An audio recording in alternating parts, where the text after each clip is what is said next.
चीन के पड़ोस में भारत की मदद से 1.7 अरब डॉलर की एक ऐसी मेगा परियोजना तैयार हो रही है जो सिर्फ तेल नहीं बल्कि यूरेनियम, सोना, तांबा और भविष्य की ताकत की कहानी लिख सकती है। एक ऐसा देश जो चीन और रूस के बीच स्थित है, एक ऐसा देश जिसकी जमीन के नीचे यूरेनियम, सोना, तांबा, इतना ही नहीं लिथियम और रेयर अर्थ मिनरल्स का भी विशाल खजाना छिपा है। एक ऐसा देश जहां भारत सिर्फ दोस्ती नहीं निभा रहा बल्कि भविष्य की ऊर्जा सुरक्षा और महत्वपूर्ण संसाधनों तक पहुंच का रास्ता भी अपना बना रहा है। इसी देश मंगोलिया पहुंचे हैं भारत के विदेश मंत्री डॉक्टर एस जयशंकर। ऐसे में सवाल है कि आखिर भारत के विदेश मंत्री जयशंकर ने मंगोलिया में भारत की 1.7 अरब डॉलर की रिफाइनरी परियोजना का निरीक्षण क्यों किया? क्या यह सिर्फ एक तेल परियोजना है या फिर इसके पीछे यूरेनियम, सोना, तांबा और भविष्य की वैश्विक संसाधन राजनीति का बड़ा खेल छिपा हुआ है? नमस्कार, मैं हूं राधा बगुत्रा आपके साथ और आप देख रहे हैं जी न्यूज। और सबसे पहले ये समझ लेते हैं कि आखिर मंगोलिया कहां पर है और मंगोलिया क्या है। मंगोलिया बता दें कि रूस और चीन के बीच स्थित एक लैंडलॉक्ड देश है। इसकी आबादी करीब 35 लाख है और ये दुनिया के प्रमुख बौद्ध देशों में गिना जाता है। भारत और मंगोलिया के रिश्ते सिर्फ कूटनीतिक नहीं है बल्कि सांस्कृतिक भी है। भारत मंगोलिया को अपना स्पिरिचुअल नेबर यानी कि आध्यात्मिक पड़ोसी भी मानता है। अब बात करते हैं भारत के विदेश मंत्री डॉक्टर एस जयशंकर के दौरे की। 2 दिवसीय आधिकारिक यात्रा पर पहुंचे भारत के विदेश मंत्री जयशंकर ने मंगोलिया की विदेश मंत्री के साथ और उनके कई शीर्ष नेताओं के साथ यहां पर मुलाकात की। उन्होंने कहा कि भारत मंगोलिया के साथ अपने करीबी और दोस्ताना रिश्तों को और भी ज्यादा मजबूत करने के लिए तैयार है। लेकिन सबसे ज्यादा चर्चा उस समय तेज हुई जब उन्होंने भारत की मदद से बन रही 1.7 अरब डॉलर की मेगा ऑयल रिफाइनरी परियोजना का निरीक्षण किया डॉक्टर एस जयशंकर ने। यही कारण है कि जयशंकर ने सिर्फ यहां पर नेताओं से मुलाकात नहीं की बल्कि खुद जाकर इस परियोजना की प्रगति का जायजा भी लिया। ये रिफाइनरी भारत द्वारा दिए गए लाइन ऑफ क्रेडिट के तहत बनाई जा रही है और इसे भारत मंगोलिया सहयोग की सबसे महत्वपूर्ण परियोजनाओं में भी गिना जाता है। लेकिन बता दें कि असली कहानी यहां पर सिर्फ एक रिफाइनरी की नहीं है।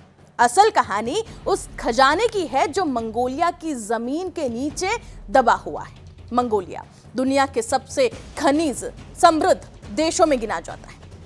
देश की जीडीपी का करीब 1/4 हिस्सा माइनिंग सेक्टर से आता है जबकि उसके कुल निर्यात का लगभग 90% हिस्सा खनिजों से जुड़ा हुआ है। यहाँ 80 से ज्यादा प्रकार के खनिजों के 1000 से अधिक भंडार मौजूद है। मंगोलिया के पास करीब 1,90,000 टन तक के अनुमानित यूरेनियम संसाधन हैं जिन्हें दुनिया के सबसे बड़े अविकसित यूरेनियम भंडारों में गिना जाता है। यही नहीं, आपको बता दें कि इस देश में 56 मिलियन टन से ज्यादा तांबा भी मौजूद है और ओयू तोलगोई खदान दुनिया के सबसे बड़े कॉपर गोल्ड डिपॉजिट में शामिल है। इसके अलावा सोना और 36 बिलियन टन कोयला, लिथियम और रेयर अर्थ मिनरल्स के बड़े भंडार भी मंगोलिया को रणनीतिक रूप से बेहद महत्वपूर्ण बनाते हैं। और यही वजह है कि भारत अब मंगोलिया को सिर्फ एक मित्र देश के रूप में नहीं बल्कि भविष्य की ऊर्जा सुरक्षा और महत्वपूर्ण खनिजों के बड़े स्रोत के रूप में इस वक्त देख रहा है। भारत पहले से ही मंगोलिया के साथ यूरेनियम सहयोग पर बातचीत कर रहा है। वहीं आपको बता दें कि भारत अपने परमाणु ऊर्जा कार्यक्रम के लिए यूरेनियम आयात के स्रोतों में विविधता लाना चाहता है और मंगोलिया इसमें महत्वपूर्ण भूमिका निभा सकता है। अब आते हैं सबसे बड़े सवाल पर। इस पूरे घटनाक्रम का रणनीतिक महत्व आखिरकार क्या है? क्यों चर्चा हो रही है? मंगोलिया चीन का पड़ोसी देश है और वहां भारत की बढ़ती मौजूदगी का महत्व केवल आर्थिक नहीं बल्कि रणनीतिक भी माना जाता है। जब भारत चीन के पड़ोस में अरबों डॉलर की परियोजना को समर्थन देता है तो वहां अपनी आर्थिक साझेदारी मजबूत करता है और भविष्य के खनिज सहयोग की संभावनाएं तलाशता है। तो ये उसकी दीर्घकालिक वैश्विक रणनीति का हिस्सा भी बन जाता है। यानी मंगोलिया की ये 1.7 अरब डॉलर की रिफाइनरी सिर्फ तेल की कहानी नहीं है, ये भारत की ऊर्जा सुरक्षा, यूरेनियम और महत्वपूर्ण खनिजों तक पहुंच और एशिया में बढ़ती रणनीतिक उपस्थिति की भी कहानी है। इसलिए डॉक्टर एस जयशंकर का ये दौरा सिर्फ एक विदेश दौरा के तौर पर नहीं देखा जा रहा, बल्कि भारत के भविष्य के रणनीतिक और आर्थिक रोड मैप की एक अहम कड़ी भी इसे माना जा रहा है। डॉक्टर एस जयशंकर के मंगोलिया के इस दौरे पर आप क्या सोचते हैं, हमें कमेंट सेक्शन में जरूर बताएं। बाकी तमाम खबरों के लिए आप बने रहे जी न्यूज़ के साथ।